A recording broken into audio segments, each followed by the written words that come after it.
కుప్పకూలిన SLBC సొరంగం టన్నెల్లో 50 మంది కార్మికులు హుటాహుటిన బయలుదేరిన మంత్రి ఉత్తమ్.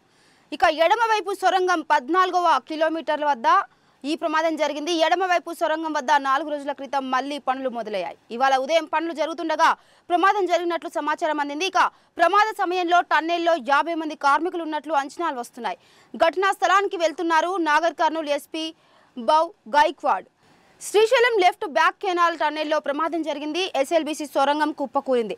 14వ కిలోమీటర్ దగ్గర 3 మీటర్ల మేర పైకప్పు కుంగింది. ఎడమవైపు సొరంగం 14వ కిలోమీటర్ వద్ద ఈ ప్రమాదం జరిగింది. ఎడమవైపు సొరంగం వద్ద 4 రోజుల క్రితం మళ్లీ పనులు మొదలయ్యాయి. ఇవాళ ఉదయం పనులు జరుగుతుండగా ప్రమాదం జరిగినట్లు సమాచారం. ప్రమాద సమయంలో టన్నెల్లో 50 మంది కార్మికులు ఉన్నట్లు అంచనాలు వస్తున్నాయి. ఘటనా స్థలానికి వెళ్తున్నారు నాగర్ కర్నూలు ఎస్పీ బౌ గైక్వాడ్. 5గురు కార్మికులు అందులో చిక్కుకుపోయినట్లు చెబుతున్నారు ఆయన.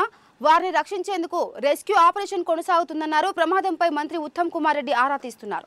ప్రత్యేక హెలికాప్టర్లో సంఘటన స్థలానికి బయలుదేరినట్టుగా కూడా తెలుస్తుంది.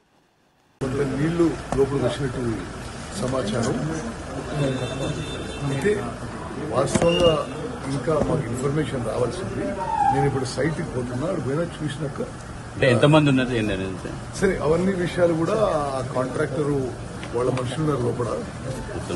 మోస్ట్లీ అంతా బయటకు వచ్చారు. బట్ ఇంకేమన్నా లోపల మిగిలిపోయిన ఏదైనా విషయానికి ఆడికి పోయినాకనే తెలుస్తుంది. నేను రిలీఫ్ ఆపరేషన్ సూపర్వైజ్ చేయడానికి పోతున్నాను.